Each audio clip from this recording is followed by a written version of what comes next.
안녕하세요. 지금부터 항만구역 내 유해 화학물질 보관시설 설치 및 관리에 관한 고시에 대해 설명드리겠습니다. 세부 내용으로는 고시가 어떻게 구성되어 있는지, 고시 적용 범위 및 적용 물질에 대해 살펴보고, 마지막으로 항만구역 내 보관시설의 설치 및 관리 기준 등에 대해서 설명드리겠습니다. 고시 구성. 항만구역 내 보관시설의 고시는 총 9조, 별지서식 2종으로 구성되어 있습니다.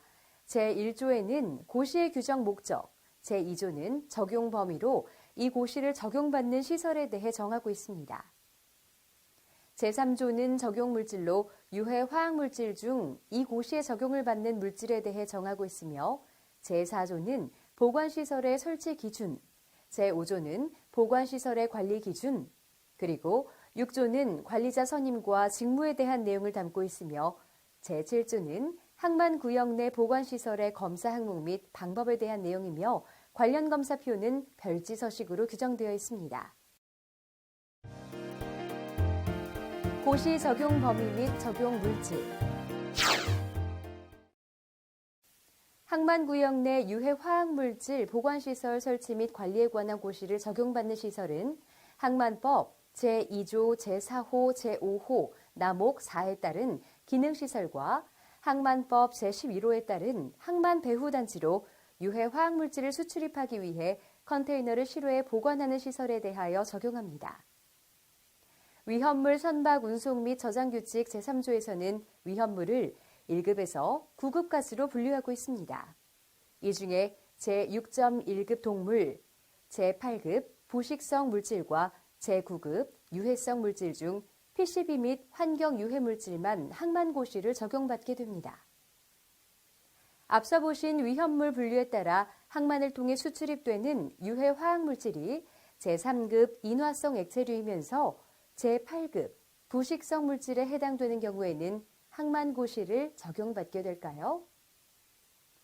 제3급 인화성 액체류는 위험물 안전관리법에 따라 적용되는 위험물이므로 인화성 액체류이면서 동시에 부식성 물질인 경우에는 항만구역 내 보관시설 설치 및 관리에 관한 고시 제3조 제2항 제1호를 적용받지 않습니다. 그러면 클래스 9, 즉 제9급 유해성 물질은 모두 해당이 되는 것일까요? 앞서 설명드렸듯이 제3조 제1항 제1호 다목에 따라서 제9급 유해성 물질은 유엔번호가 2315, 3082에 해당하는 물질만 적용받게 됩니다. 유해 화학물질이 위험물 안전관리법이나 고압가스법에도 해당되는 경우에는 항만고시를 적용받게 될까요? 유해 화학물질이 위험물 안전관리법에 따른 위험물이나 고압가스법에 따른 고압가스에 해당하는 경우에는 항만고시를 적용받지 않습니다.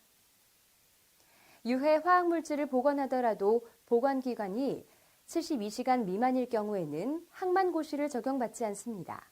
다만 항만배후단지는 유해 화학물질을 72시간 미만으로 보관은 가능하지만 외부인 출입통제 구획을 지정하고 CCTV로 상시 감시가 가능해야 하며 화학사고 발생 시 화학사고 즉시 신고에 관한 규정에 따라 즉시 조치 가능 체계를 마련하는 경우에만 항만고시 적용을 받지 않습니다. 설치 및 관리 기준 등.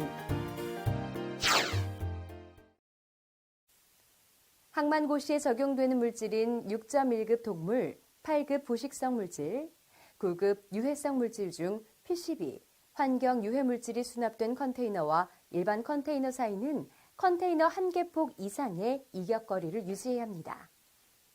또한 6.1급과 8급, 9급, 각각의 컨테이너 사이에는 화학물질 간의 반응성 및 사고 대응을 고려해 칸막이나 바닥의 구획선 등으로 구분하여 상호 간에 필요한 간격을 두어야 합니다. 또한 6.1, 8, 9급의 유해 화학물질을 보관하는 시설 주위에는 철책, 철망 또는 이와 동등 이상의 장치를 설치해야 하고 관계자가 아닌 자의 출입을 통제할 수 있도록 조치를 취해야 합니다. 다만 항만구역에 경계선의 장치가 있는 경우, 즉 항만시설이 보안시설 등으로 구분되어 출입이 철저하게 통제되는 경우 예외 적용됩니다. 유해 화학물질 보관시설의 주의에는 화학사고 발생 시 사고 대응을 위해 차량 운행 및 대응 활동을 할 수 있는 충분한 공지를 확보해야 합니다. 보관시설의 바닥은 물질이 스며들지 못하고 해당 물질에 견딜 수 있는 재료를 사용하여야 하며 보관시설 주위에는 CCTV 등을 설치하여 실시간 모니터링이 가능해야 합니다. 다만 액체나 기체 상태의 유해 화학물질 누출 시 조기에 인지할 수 있는 검지, 경보 설비가 설치되어 있는 경우에는 제외할 수 있습니다. 또한 보관시설을 설치 운영하는 자는 유해 화학물질 취급자의 개인보호장구 착용에 관한 규정에 적합한 개인보호장구와 소화기를 보유, 비치해야 하며 유해 화학물질로 인한 위해를 예방하기 위하여 물질에 적합한 방제 약품 및 방제 장비 등을 충분히 구비해 비치해야 합니다. 액상 유해 화학물질 누출 시 외부 확산을 방지하기 위하여 트렌치를 설치해야 합니다. 다만 유해 화학물질이 누출하는 경우 해당 컨테이너를 담거나 실어서 안전한 장소로 이적하여 처리할 수 있는 장치를 갖추어 운영하거나 방류벽 등 트렌치와 동등 이상의 효과를 갖는 피해 저감 시설이 설치되어 있는 경우에는 필요한 조치를 마련한 것으로 봅니다. 트렌치는 보관시설 바닥 둘레 전체에 설치해야 합니다. 바닥 둘레 일부에 방지턱, 벽체 등을 설치하여 바닥 둘레 전체에 트렌치 설치와 동등 이상의 외부 확산 방지 효과가 있으면 바닥 둘레 일부에 트렌치를 설치할 수 있으며 야드 기증기만으로 컨테이너를 이동할 경우에는 바닥 둘레 전체에 방지턱을 설치할 수 있습니다.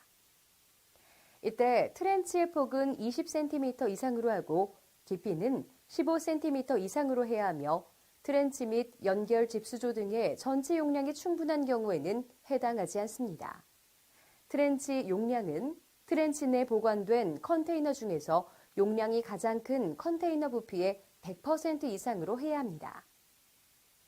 트렌치에 연결된 집수조 등이 설치된 경우 트렌치 용량은 트렌치와 집수조 용량의 합으로 계산이 가능합니다.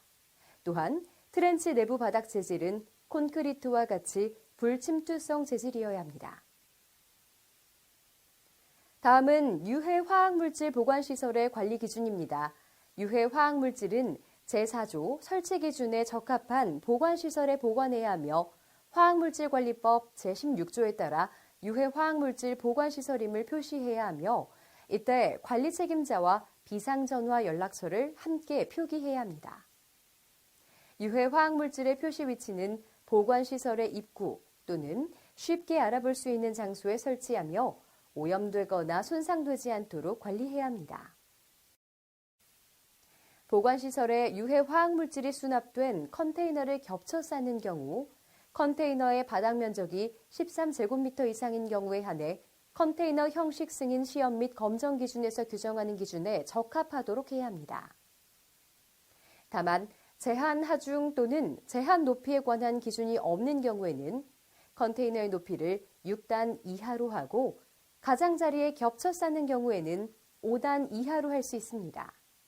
또한 트렌치 및 트렌치에 연결된 집수조 내부는 항상 청결한 상태를 유지해야 하고 이물질이나 빗물이 고이지 않도록 관리해야 하며 CCTV는 보관시설 내부를 상시 감시할 수 있도록 유지 및 관리해야 합니다.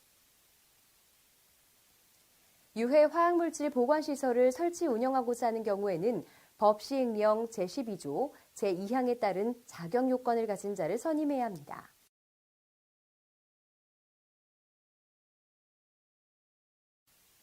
선임된 관리자는 항만구역 내 유해 화학물질 보관시설의 입출고 내역을 기록 관리해야 합니다. 다만 입출고에 관한 기록을 전산 시스템으로 운영하는 경우에는 제외할 수 있습니다. 또한 보관시설의 자체 점검관리대장을 작성하고 관리해야 합니다. 외부인 출입대장을 작성 관리해야 하며 항만 출입 절차에 관한 규정에 따라 출입을 관리하는 경우에는 제외할 수 있습니다. 그 밖에 보관시설의 안전 확보와 위해 방지 등에 필요한 조치를 해야 합니다. 마지막으로 항만구역 내 보관시설의 검사 항목 및 방법에 관한 내용입니다. 보관시설의 검사 및 안전진단에 대한 세부사항은 환경부 고시 유해화학물질 취급시설의 설치, 정기 수시검사 및 안전진단의 방법 등에 관한 규정을 따르게 되고, 다만 검사기관에서 수행하는 검사는 별지 제1호 및 제2호 서식에 따라 수행하게 됩니다.